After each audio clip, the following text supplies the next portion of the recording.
Hello, everyone, and welcome to yet another episode of Lockdown Lessons with the Leaders. When the world was hit by COVID and everything came to a standstill, there was one industry that rushed into adaptation mode without a moment to lose, without enough time to actually think what they had to do, without study and opportunities to develop new ways. Our schools and colleges jumped right into the new model for the benefit of the children around them. Today, I have with me a very special guest and an extremely dear friend, Raghav Podar, chairman of the Podar Group of Schools. Podar Group of Schools was founded in 1927 by Seth and Anandi Lal Podar. Interestingly, Mahatma Gandhi, father of our nation, was the first president of the trust. What began as a single school is today a multi-school, multi-city, multi-brand entity with over 100 plus schools across India, of which several are across Maharashtra. Podar Group is known for their contribution in the lives of lakhs of children, and I'm thrilled to have Raghav here with me today. Welcome, Raghav, to this conversation. Thank you. Thank you so much, Ruchira, and it's my pleasure. It's wonderful to be here. So, Raghav, actually, when I thought about us having this conversation, and I've been really looking forward to it, the first memory that hit me back from school days was your tiffin box, the scrumptious sandwiches that you would bring, and how the whole classroom would fight over those tiffins. And I was shared that he would actually carry an extra box to school because there would be so much debate and fight over the sandwiches that he was started bringing two boxes. I must admit that those were not made by me, but I'll take the credit for them. But you put pressure on me because all the parents of my schools who are going to be watching this are going to be saying, why don't we get those kind of sandwiches also? Yeah, it's totally on your mom. Now she has to carry the school events. They're the best sandwiches in the world. So that's what actually makes me really feel bad for our children, because these are the smaller memories that we have collected. And school was not really about studies or the routine and stuff. It was about the joy of being in school and with all our friends and everybody around us. So yeah, that does really like make me as a mother feel like my children are missing this opportunity in the current situation. What is your viewpoint on what's happening right now? No, you're absolutely right. I mean, education and schooling is not purely about just the academic aspect of it, but there's so many other beautiful memories that we form in schools with our friends, with teachers, with staff, with even the didis and the bhaiyas. And these are the things that truly build character in students and make us who we are. So while, of course, the pandemic has hit us and a lot of schools have adapted well, at least in terms of the online learning space, but there is a lot of socio-emotional learning that has had a backseat. And definitely these are moments that children won't get to have, but they've got another experience, and I try to look at it positively. And they're going to anyways excel. But we can't wait to see our children back in schools, because those buildings are nothing if without the sounds and of the laughter and the chatter of children and one child pulling the other shirt, and those kinds of things is what truly makes a school a school. True, very true. Actually, I know my kids are really waiting eagerly to go back to school and be with their friends. They are fed up of mom का राज, I call it. कि सब कुछ मम्मा decide करेगी क्या होने वाला है, अभी सास भी मम्मा के instruction से लेना. So I'm jumping right into this conversation I'm very concerned to understand what happened with the education sector, the industry, the business when COVID struck. How were you affected by it? So the education industry has been totally upended by the pandemic. I mean, overnight, schools had to shut down their physical spaces, and none of the 26 crore children could set foot in schools for almost 17, 18 months, give or take maybe a month in between. Some states had reopened for a few classes, but for the large part, 26 crore school children could not get into schools, and still counting, physical schools. But of course, came with that opportunities of building resilience, adaptability. Now, moving online for many schools was a challenge. Teachers in India had about 1 week. So I think March 23rd of 2020 was when the lockdown was announced, the national lockdown. And the schools were going to reopen anyways by around 1st or 2nd of April. So around 1 week, 8-9 days, teachers had to really take this deep dive into the world of online teaching. And when most of the teachers were not even tech savvy, but the only way to learn to swim is by actually getting in the water, right? You can't learn to do these online classes without actually trying them and practicing them. But the sad part is that while, of course, online education has done a lot for making sure that the learning loss of children is less, but one has to realize that online education is still in a very big minority for the children of India. I'll give you some statistics. As per the UDICE, UDICE is basically under the Education Ministry. The report of 2019 said out of over 15 lakh schools in the country, less than 12% government schools had internet and less than 30% government schools had functional computer facilities. Now it's not about government schools only. Let's add private schools also into that calculation. And let's talk about all schools in India. Only 22% schools had internet. Only 37% had functional computer facilities. So that means that 80% or 78% didn't have internet and about 63% didn't have even a functional computer. So while we talk about very proudly, that online education has really helped students at least reduce their learning loss and their academic journeys haven't been as badly affected, who are we talking about? We're talking about 20 or 30% of the school children, which is hardly 5 crores as compared to 21, 22 crores who don't have access to that. So the pandemic has totally upended the way the education industry has got hit and the way education is delivered. And 20, 21, 22 crore school children not receiving any formal education is going to have massive detrimental effects on their developmental growth. Wow, that's something I didn't realize. In fact, I saw online learning as an opportunity for us to reach sectors in India which were not accessible to teachers and they were not getting good learning opportunities. But you're telling me largely 80% of India is still struggling to even get basic education. Wow. What were some of the challenges that your institution faced, which were like more specific to your organization? Yeah, so we were lucky in many of our schools that we had already started a blended learning or a hybrid learning or a phygital, what is called phygital. Ruchira, any idea what phygital is? No, I don't. It's not fidgety. It's not about fidgeting. It's about physical and digital. So the blend of both physical and digital worlds is being called phygital. That's the latest term that people have coined. My point is that even before the pandemic, many of our schools were already in this blended form of learning, but there were a lot others that were not doing it. So the real challenge at that time was taking this deep dive into that online learning space and ensuring that learning loss is at an absolute minimum, despite the limitation of online classes. Now, what is learning loss? People talk about learning loss and child. It's simple that the child should not be, the learning journey of the child should be as good as it was in, say, a physical classroom. A company like McKinsey has made a full report, and it's a very, very long report, about 40, 50 pages. I'll give you a short summary, and they have defined the learning loss. They have actually explained the comparison of online learning with physical learning spaces. And even if you have a very good quality online learning environment, your learning loss over 1 year will be about 2 months. If it's average, it will be about 4 to 6 months of learning loss.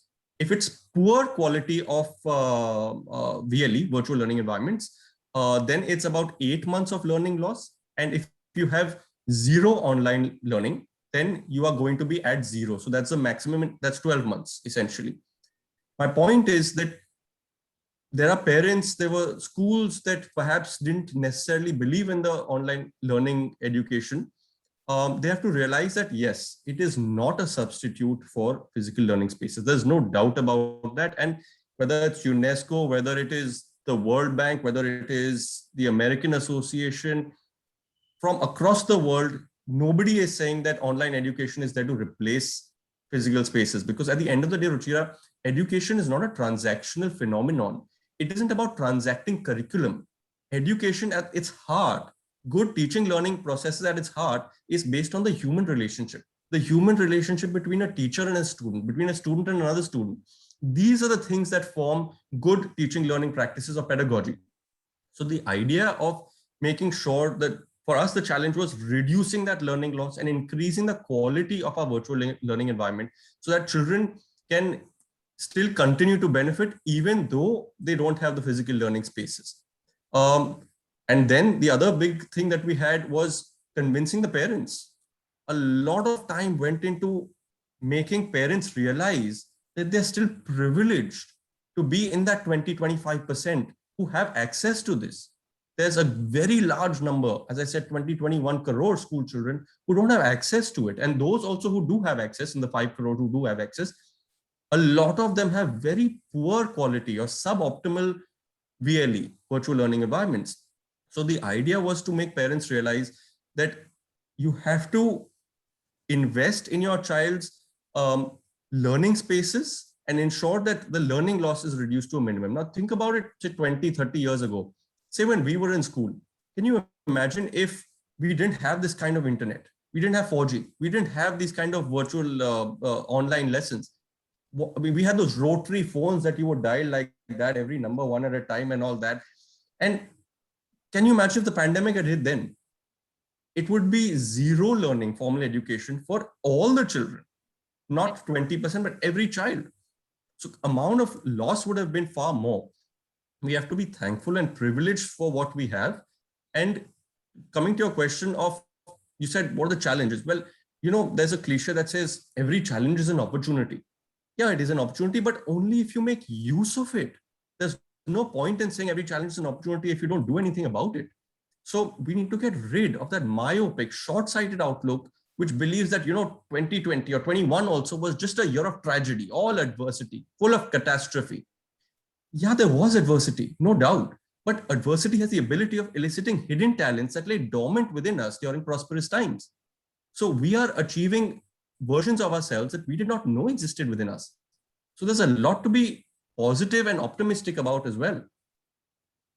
And what's your viewpoint on the whole debate that happened with parents about not wanting to pay fees because online learning is not as effective, not as many hours go in? This is a really new fact that I learned today, that there was a learning loss still happening. Although we felt like our children are getting, it's okay, just 1 year in their life, but there was such a big loss that is actually Yeah, accumulating at the other end. Do you have a absolutely. viewpoint on all of that? Did you as a school have to face this? Because I know here local schools faced a lot of losses because parents refused to pay fees. They didn't take readmission at times, and there was a lot of debate on how much fees would actually be paid. Yeah, absolutely. And you're right, even about the learning loss point, that it's extremely important to realize that about 96-97% of the child's brain growth happens in the first 6 years of the child's life. So 1 year out of that 6 that's gone is about 16%.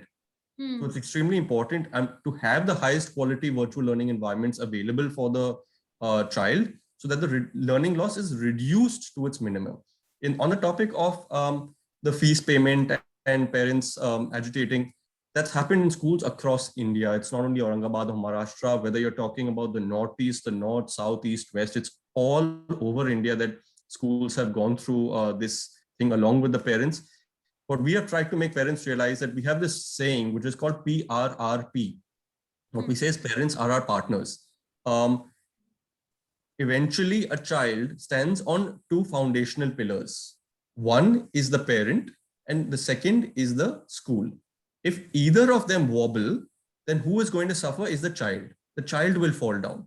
The child's development and growth journey will be harmed. The idea is whatever the issues that parents face, schools face, they have to sit across the table and come across with a positive solution for the parents and for the child. It's not an either or situation where parents are on the opposite side of the fence. There is no fence. We are all on the same side, the side of the child. Did the schools have to face it? Yes, they had to face it. And then, of course, the media got involved and the courts, then it went to the courts, and the courts finally decided as per each state. So the high courts, and then for example, Rajasthan went to Supreme Court, and Supreme Court has also passed an order that said that the autonomy of private schools cannot be decided by the states. But eventually, the idea is that to parents, I tell them that don't keep yourselves on opposite side of the fence of the school. It's the parents and the schools together that are there for the same interest of the child. When does the school succeed? When the children succeed. When does the parents succeed? When their child succeeds. We are all in this for the same thing. Let us, it's important not to fight about it. Let's spread love and not hate. Wonderful. Let's spread love and not hate. I guess if this could become the mantra forever, I think all our problems would get solved for sure. Bringing you back to the topic of learning loss. In fact, I wanted to share that my younger one has just started his first grade, and he actually came up to me and asked me, Mama, how will I make friends now? Because online education is also limiting their social interaction, right? Like even the teachers have an agenda, there's a limited time, we don't want to expose the kids on extra screen time. So although the teachers are putting in like 100% of their effort and energy, but there is going to be these loss of opportunities that happen for our children. So definitely I as a mother feel I don't want to lose out on what I have and what I can offer. At least the education, the academics is what the school can provide us immediately, and they are giving a great support. So I am really thankful for what we are getting, and thank you for pointing out to me that we are among the privileged 20% to have all the facilities available for our children to still access the learning opportunities. When such a time hits anybody, it sort of instigates evaluation, right? It leads us to checking what's wrong with our organization, what we can do to refine it, better it, make it more productive or cost effective. And of course, it does flare up a lot of unpleasantness around as well. But what were some of the changes and solutions that you as a company had to implement to survive this pandemic? Right. So I think the biggest thing was moving overnight to online education was the biggest unpleasantness, especially with certain teachers who were, who have taught for 20 years, 25 years, senior teachers, and they're not necessarily tech savvy. So they had their own styles of thinking that, no, this is the way we are going to do it. This is how we teach. We know how to teach. Don't tell us. Well, the circumstance, the playing field has totally changed. You don't have a choice anymore. So getting those teachers to break their own glass ceilings, especially the older ones who are not that tech savvy and had that stubbornness or obduracy to adapt to that online classes. And there were some teachers that were like, no, I don't care. We are going to do it our way. And they believed from inside, insecurely perhaps, that, I won't be as good online. I'm a very good senior teacher otherwise, but I might lose some of that credibility when I go online because that's not my forte. I may not know how to increase the lighting or decrease this and have all those different things. And as time went on, we realized that those teachers had these glass ceilings above their heads, that they had these preconceived notions that, no, I'm not capable of XYZ. But when they were thrown into the deep end of the water, they performed beautifully. Of course, it took time. They stubbed their toe. They made their mistakes. But that's the best journey that you can have, where you make those mistakes and learn from it. And some of those teachers today are the best ones who are delivering some of the best lessons even online now. Because at the end of the day, whether you're delivering your lesson through in a physical classroom which has 4 walls or on a screen, the fundamentals of good teaching learning practices don't change. So if you have that in a good class, in a 4 walls, there's a very good strong chance that engagement, curiosity, cultivation, all of that can still be done through an online space. So good teachers, no matter whether they are online or physically, they're still going to perform well. It's just that you have to break your own glass ceiling that, oh, I'm not capable of this. This I'm not good at. This, how will I look? Let those fears go and don't stop yourself from flying. Did you have incidents where you had to cost cut on a certain aspect or let go of property rentals, things like that? Did you all have to make those kind of changes? Yes, absolutely. There are a lot of centers that we had to speak to the landlords of, please give us some property rental reductions. Of course, all landlords were like, no ways, there's no ways that we are going to agree to that. We had to find ways to cost cut. The biggest problem that we faced is that even though schools were shut, physically schools were shut, things like your bus maintenance, your bus insurance, your school buses, all that was still on. Stuff like your electricity bills. People say that electricity bills would have gone down. Shockingly, they didn't. I mean, they went down hardly 5-10%. We don't understand it ourselves. And we went to the electricity departments and asked them, how are we still getting such high bills, even though the school is basically shut except for maybe one principal cabin or one admin room or one receptionist. But our expenses in those aspects did not go down. In fact, a lot of our expenses increased. So stuff like your suite for education, Google Suite for Education, or the certified professional development done by experts, by global experts for our teachers, for upskilling them, training them on online education. These things cost a lot of money. Yeah. Getting the best bandwidth, the best softwares, which is not only the Google Suite, but you have softwares like Quizzes and Quidla and iDrew and different other softwares. Some are free, some are paid. And of course, most of the free ones also will have a premium version, which is obviously chargeable. Then the idea that we don't want our students to get anything but the best. So yeah, we've had a lot of increased expenses and issues on that front, especially with fee generation becoming a problem. A lot of parents who would have otherwise taken admission in a regular year, especially in the preschools, did not take. Perhaps that they think that maybe there's not as much enough value, or generally every year there's a certain number of transfer cases that come from one school to another. Those were also reduced in these years. Wow. What was some decisions that were the toughest decisions, I would say? What were some of the toughest decisions that you had to make during this time? Ruchira, more than a decision, I'll call it an acceptance of a fact that was the toughest, was that the best online education can still not generate that high quality socio-emotional learning. Like you were speaking of a bit earlier, that SEL, socio-emotional learning, however good your online class is, eventually there's a lot that is there to be learned for students through collaborative learning spaces, through teamwork, to being on an octagonal table and discussing. I'll give you a small example. You spoke about your youngest child. So say, for example, now he's on that octagonal table. You said he's, I think, in the first standard? Yeah. So let's say he's on an octagonal table and there's 7 other children with him and they're doing some coloring or something like that. And another child pulls off his crayon. Now, your child has to learn as to how to react to that. Does he get into a confrontation with that? Does he know how to fight back, or does he say, it's okay, no problem, I have no issue with that. Here, please, would you like another crayon? I'm going to take another crayon because there are 5 more lying there. I mean, these things, I'm not saying one is right or or wrong. I'm saying these are skills that are developed through collaborative learning spaces, through teamwork. And I spoke about 2 kids. There'll be 3 other kids sitting there who are watching this happening.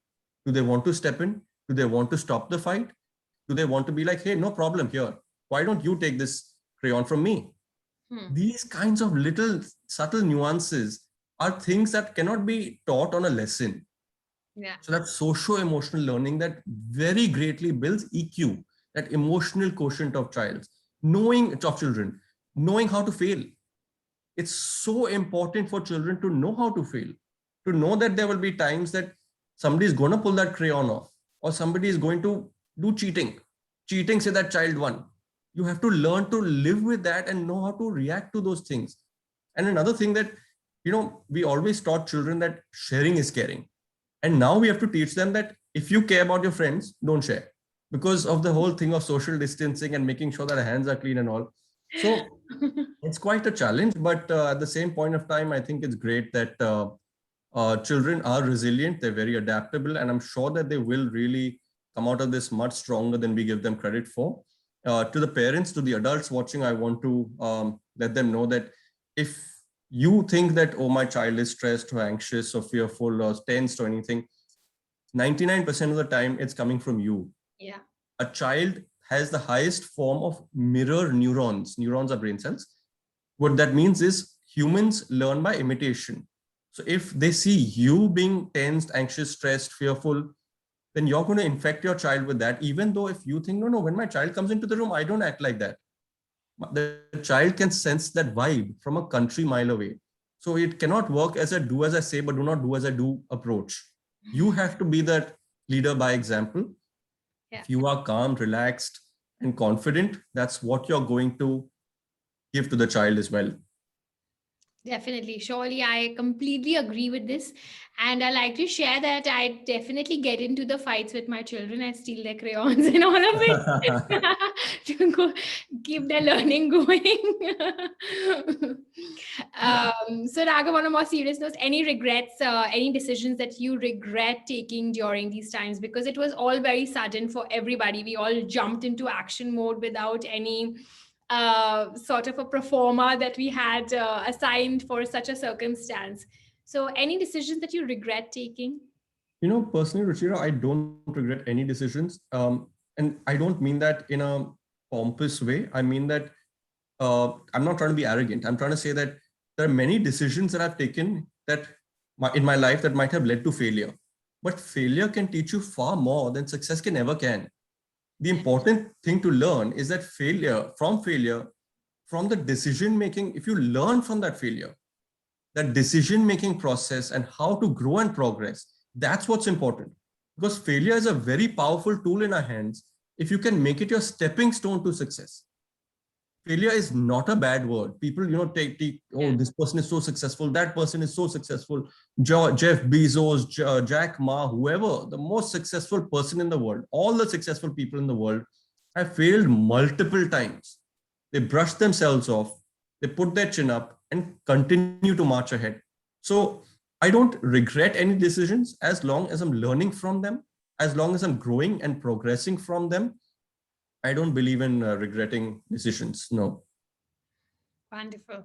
So, what is something that you're most proud of? What decision do you think, as an organization, that you all took that you're very proud of? I must tell you, through this pandemic, the thing I was most proud of my entire team was that the way everyone has stood by each other. It's moments like these that truly build character inside teams. A lot of companies have these fancy offsites or these team building games, and people go to Lonavala or to Goa, Dubai, offsite in Dubai and Muscat and where else, God knows. And I think, those are all perfunctory because it's not when things are all hunky dory and in such a great atmosphere that you're going to truly build that. I think it's far deeper than that. And it's when your chips are down, when you have your back against the wall. And after that, if you come out together and victorious, if you come out victorious, great. But even if you don't come out victorious, but you come out together and united, there is no greater sense of satisfaction or pride that you can feel as a team. So I'm very, very proud of my team that we've all been there for each other at the toughest of times. Of course, there have been team members of ours who got COVID. There have been their family members who have got COVID. I unfortunately lost a principal of mine, a young 35-year-old principal of mine in one of my schools in Gujarat to COVID. It was devastating. We just couldn't believe it. I remember I got that message from the HR manager saying that, sir has passed away. And I was like, what are you talking about? I mean, I spoke to him 2 days ago. He was telling me that he's going to be back in school in 1 week, sir. In 1 week, I'm going to do this, that, and the other. And I'm like, yeah, so it's been tough, but we've stood by each other, and that's what's truly important. I'm really sorry for your loss as a very young fellow. But incidents like this, losing a team member, salary cuts, all the suffering that teams faced, with their families facing all of it, how do you keep the employee morale up then? So I know it sounds a little cliche, but the honest answer is we consider it as a family. It truly is a family. And when I say family, I'm not even talking about only the staff members. I'm talking about their families as well. And I think it's a simple thing. If you genuinely care from inside, you actually care about them or their families, they also see that, they can understand that, and that you're there for them. So be genuine, be compassionate, be caring. Do simple things. Now, it is rocket science. One doesn't need to come up with, this beautiful Excel spreadsheet of, just be human, be good, be a good person, and be there for them. If you care, in this tough time for them, they will respect you more, and that team building will be there. And as long as we know that it's a tough time, but we will emerge out of it, we will come out of it stronger. That's all that really matters. Definitely, I completely agree with you. And Raghav, do you think you've been made it ample clear that online learning is not really the solution in the long term? And this is what I've gauged from our conversation today. But do you think online learning will continue once things settle down a little bit more? And what about work from home? Do you think that's a culture that schooling industry, especially education, is that something you're looking at as a long-term solution? Right. So I'll answer the first question first, which is the online learning. I'm not saying it won't be there after the pandemic. I'm saying it'll be in a different form. Now, the education system of the entire world, the way the education is delivered to students, is at the cusp of a dimensional shift. The way curriculum was transacted up until now has been disrupted by this pandemic, and we have to ensure it's for the better. The way this pandemic has hit us, there's no doubt in anyone's mind that digital transformation has changed the way education is delivered in classrooms across the world. More importantly, though, is the purpose aligned with the way these trends are emerging? In this hot pursuit of the latest in AR, VR, AI, and virtual learning environments and other digital transformations, have we missed the woods for the trees? Now, it's not a question of if, but when at least some of these technologies will become mainstream in schools across the world. And why do I say that? Because this new normal, the hybrid, that blended or the digital sense of learning that's going to come, that is going to be the norm. But the fundamental question still lies is in, are we serving the purpose of education? That is getting our children ready with those 21st century skills, getting our children to maximize their inherent talents, getting them to be the best at what they are best in? Or are we just finding fancier ways of lesson delivery through e-pedagogues? So that's what we need to focus on. I'm forgetting, what was your second question on? Do you think working from home is a long-term solution?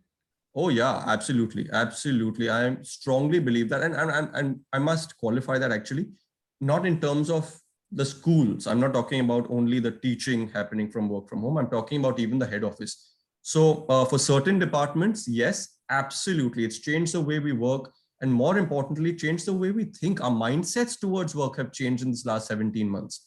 Now, had somebody asked me this question, say 2 years ago, I would have said, they're crazy. What do you mean work from home is possible? And I'm going to tell my staff to all work from home, and you must be crazy. But seeing how work from home has been very efficient for certain departments, yes, 100% I believe that it can be a long-term solution for those departments. Now, what better experiment or a demo or a pilot study could we have had than actually 17 months of testing it out and seeing how it's worked? And the results are clear to see, at least for me. So our Curriculum Research and Development Center, for example, is one department. They do all the lesson plans, they do all the question papers for all the schools, training of teachers, audio-visual aids, presentations, all of that. They have been fantastic working from home. They have been, I think, as efficient or more efficient through being working from home. So then why do I need them to come to office even after the pandemic, spend all that time traveling, all that money traveling, when they're achieving as much in the comfort of their homes or on their families? I know there are some employees who want to get out, but we did a survey for that reason of our head office staff and asked them how many of y'all would want to continue working from home and being as efficient from home after the pandemic. And more than half said they would prefer to continue working from home. So I definitely think it is the future of workplaces. However, of course, it depends on department to department. You can't have a one size fits all or a one paintbrush for everyone. For example, the stores department or a warehouse department, they have to do dispatches of furniture, school furniture, and other goods. They can't be working from home. There's no way that that can happen. So it purely depends on department to department, but I definitely think that the work-life balance is going to change, and people will be working from home a lot more after this pandemic, and we will definitely be people who are, at least in certain departments, shifting towards work from home. Okay, that's wonderful. Because our perspective so far, because of all the work that we do, it has always been that we need to see the people, we need to meet, collaborate, ideate, and that's how, you know, we function. I think we're very traditionally family run business sort of a culture. So in fact, this is new perspective that you can do a mix of the two and see which department really needs people to come in. Otherwise, they can definitely be in the comfort of their homes if they're being efficient. Absolutely. Lovely. So I'm sure, like with all of these challenges coming to your table, did the government really support you? What were the policies that the government affected that helped schools thrive, survive during these times? Was there support available from the government? Yeah, generally speaking, yes, they were supportive, but you have to understand the government has to um, pander to all the stakeholders, which includes parents, includes the schools, includes school bus operators, includes booksellers. So they have a lot of different stakeholders that they have to take care of. And I understand where the government also is coming from. I think one big thing was about that whole debate about a year ago, the narrative across India was about that screen time, screen time, screen time. And everyone wanted to know what is the right number of hours. At so many conferences, I was asked, sir, tell me how many number of hours, minutes and seconds screen time my child should have every day or every week. And that was a favorite thing, flavor of the nation for those 1.5 months. And then NIMHANS came up with a report, and they said that the screen time should be XYZ and it should be reduced. And then schools had to give only 1 hour, 2 hours, 3 hours of online education, depending on the standard of the child and all of that. And it was so sad to see that while everyone was just talking about the number of minutes, hours, and seconds for the quantity of screen time, no attention or no light was put on the quality of screen time. Yeah. And when you look at it internationally, around the world, whether it's the American Association of Pediatrics, whether it's UNESCO, whether it's World Bank, Australian Pediatric Association, they define screen time with the quality of the screen time. So if people say, no, the child gets addicted to the screen, to the dear parent who says that my child gets addicted to the screen, the child doesn't get addicted to the screen. He doesn't get addicted to the device. He gets addicted to the content on that device. So if that child is continuously watching Doraemon or Peppa Pig or whatever the latest cartoons are these days, he's addicted to that content. Now, if there's a child who on the screen is addicted to, let's say, Discovery Channel or Science or History Channel, I'll tell you about my nephew. He was addicted to reading. He still is. He would just read books and books. And I'm talking about his 7th, 8th grade. So about 12, 13 years old.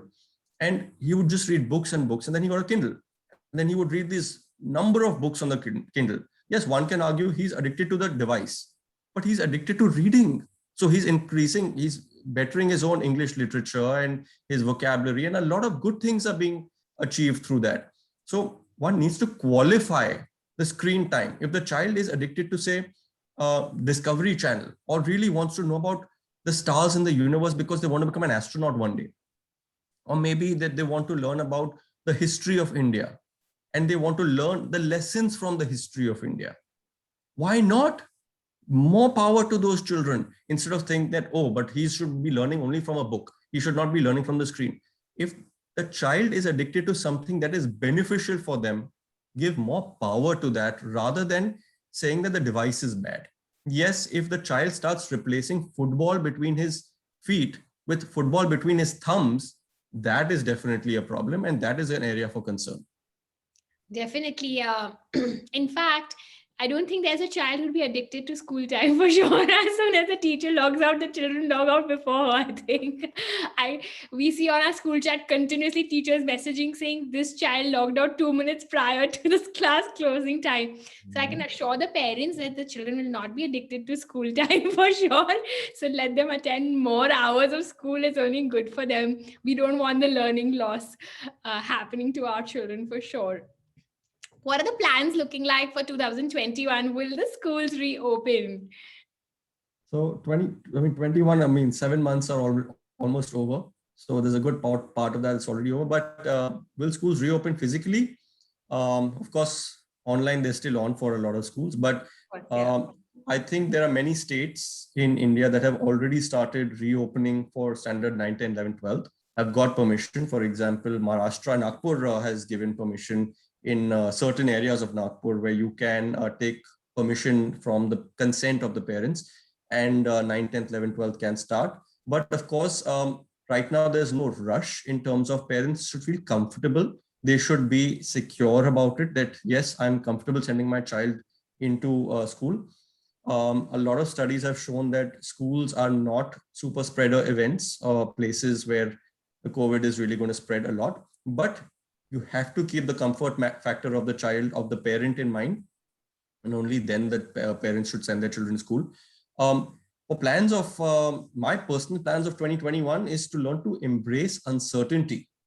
And my appeal to all educators and even parents is that rather than trying to pin down life to these certainties of this is going to happen here and this is going to happen then, we have to learn to embrace uncertainty. That's where the beauty of life lies. I was speaking to this one top educationist of India, and he was telling me, Raghav, in 2 years from now, I can tell you in August what I've got planned for my children. And what happened? I mean, COVID wave came number one and washed away all those plans. And then all of our schools got ready thinking COVID wave is over. The first wave is over and we're going to now have schools reopening, and everything was done ready and all the plans were done. And then came the second wave, which was even bigger than the first wave. And again, our plans were washed away by this COVID crisis. Right. So this is the time to truly espouse, breathe, live, imbibe in our children and in ourselves those 21st century skills, those future ready skills that we all once sagaciously foretold on the ramparts of the biggest education conclaves of the world. And what were the skills? The ability to cope with limited resources, the ability to be agile, to be flexible, to be resilient, to be adaptable, the skill of crisis management or self-reliance, independence, to make our children critical thinkers, problem solvers. Now, which of these skills do our exams measure? So this is the time to truly build these skills, which are anyways the skills that our children are going to need. Today's children already have Google on their fingertips, and with that access to limitless information. By the time Aravind grows up, he's going to have artificial intelligence and other technologies which will be auto-prompted to him that he will require to complete his next task. And yet a lot of our exams are measuring the child's ability to memorize and regurgitate better. In the 21st century, the world economy will not reward you for how much you know, but for what you can do with what you know, not for the amount of knowledge that you have, but for how you apply the knowledge that you have. But the fear of this learning loss, now that you have given me a term to use, I'm loving it. The fear of learning loss actually kind of motivates parents to take away all of this learning, because initially, say pre-COVID, we were doing these other things that with our children and exploring after school time. But suddenly this whole fear is there that now school is not happening. Children are not getting that engagement in school. There are not enough hours they're spending on schoolwork and study work. I see a lot of mothers, and not only mothers, parents going a bit crazy about getting them to be more academic at home and actually putting the pressure of academics at home in a far greater way than school would have ever done. Do you have a message to these parents? Because I know you're saying that build the social skills, build critical thinking, take the opportunity to explore and kind of expand while you have it and while the children are in school for at home for a larger amount of time. But I don't see that as an opportunity that parents are exploiting. They're sort of feeling this as a pressure. And I know that I see my friends constantly making children study through the day. It is just torturous. That's why I said maa ka raj ho gaya abhi. It's hardly bachcho ka raj. My message to the parents is simply that even education is moving, and even CBSE is moving from content mastery to competence mastery. Skill development is the key, and those are the skills that your child is going to need. Children learn best on their feet and not on their seats. Let your child be a child. There are a lot of studies done, and I'm going to give you one study which was done by the University of Illinois in America. And there's a professor called Dr. Chuck Hillman out there. I wish I have the PPT available right now, but Dr. Chuck Hillman had done this study. And this is many, many years ago, way before the pandemic even hit. And he took a classroom full of students and divided them into two, Group A and Group B. He took Group A children out into the garden of the school and took them for a 20-minute brisk walk. And Group B continued to sit in their classes and study as they were studying before. After that, he came and did MRIs on both Group A and Group B children's heads, on their brains, to see the level of activity. The Group A children who had just a 20-minute brisk walk, that's it. I'm not saying going and playing a football match or a cricket game or whatever, they run around the garden and all, just 20 minutes of brisk walk. And the areas of their brain were all lit up with high levels of activity. So when you see the actual slide, you can see reds, yellows, greens, blues on the areas of the brain showing very high levels of activity, especially in the hippocampus. Now, what is this hippocampus? I'm not giving a biology lesson. The hippocampus is essentially the learning center of the brain. Small little part of our brains in the center mid part of our brain.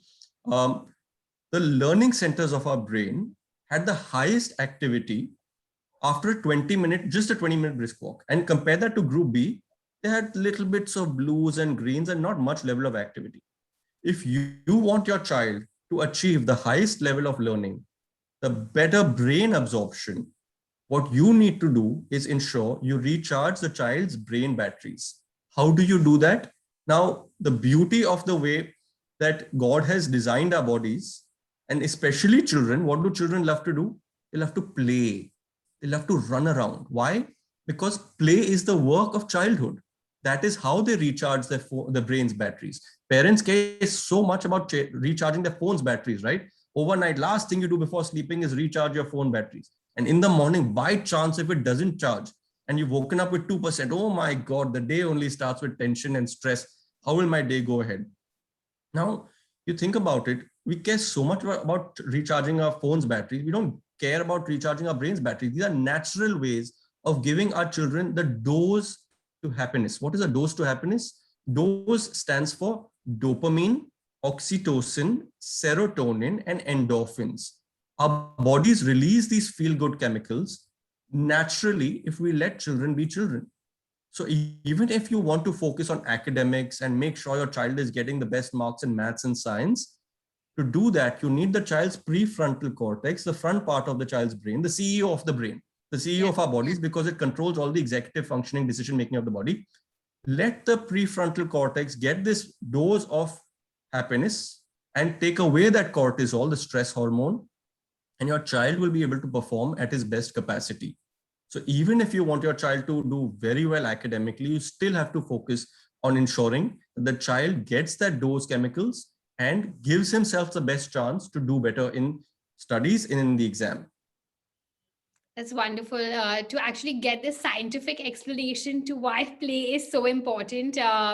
It's a great backing for parents who are trying to convince others and educationists who are trying to convince others that let children be children and academics is just one part of their growing years. It's not the end and beyond, and we all don't need to stress so much about it.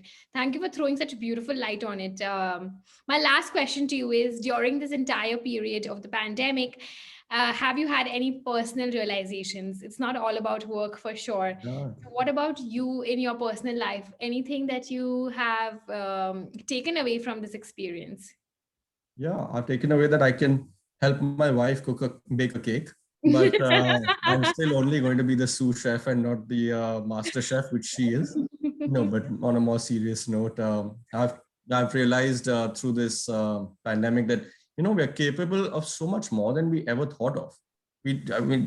Had we not been thrust into these situations, we would have never realized that these limits of ourselves, and by limits, I don't mean limits, but I'm saying unlimited versions of ourselves. So never waste a good crisis. There's no better time than a crisis that forces us to grow and wakes us up from the slumber of rudimentary pedagogy. We can ill afford another education system that prepares students for and tests students in skills that they won't even require in their lifetimes. This is the time of transition, where those trends are still evolving and forming. And it is incumbent upon us, especially education thought leaders and influencers, to steer this evolution of education in the direction which will truly benefit our 21st century learners the most. Our posterity is going to look back at this time as one of those defining moments that comes once in centuries. And they're going to either thank us for the direction in which we took this evolution of education, or they're going to curse us for not rising up to the occasion when we had the opportunity. We are preparing our children for jobs that don't exist yet. They are going to be solving problems, but we don't even know our problems yet by using technologies that haven't even been invented yet. So that uncertainty is so fascinating and extraordinary. We are preparing our children for lives 20, 30, 40 years from now, when we don't have a clue what the next 2, 3, 4 years are going to look like. Yeah. So with automation, technology, and now the Industrial Revolution 4.0, we don't need our students to be second-class robots, but instead become first-class humans. And that's all that matters. Definitely. Wow, I've had an energizing afternoon talking to Raghav. It has been amazing. So many takeaways for me. I'm taking the term learning loss for sure, and I'm going to quote it several times. And let's turn that around and make it a learning gain. Definitely, we all owe it to our children to provide them with all kinds of learning opportunities. So it does convert into a learning gain. From stopping helicopter parenting and worrying and all this anxiety around the pandemic and the academic loss that they're facing. But let's focus on actually providing those social, emotional quotient factors that can actually enhance their well-being, their joy. Steal that crayon and teach your child what the real skills of life are. Let's focus together on all of it. And I'm really thankful, Raghav, for sharing so much light on, and with research, with scientific study to back everything that he was saying. I thought it was amazing, because this is also going to put a lot of faith into what you're trying to tell the parents to do, that it is not just two individuals saying do this for your children, but it is science, it's all the study that it's backed with that is actually assuring us that it will work, and it works. I had a thrilling afternoon. Thank you, Raghav, for joining me this afternoon to have this conversation with me. And for all of you out there, for more conversations like these, stay tuned to my channel, Ruchira Darda. Follow me on Instagram and subscribe to us on YouTube. There's more coming from our leaders who are driving the industry, and there's lots to learn, lots to take away that can help all of us. Thanks, Raghav, once again. Thank you. It was my pleasure. Wonderful talking. Same here. Wonderful to listen to you. Thank you, everyone. Bye.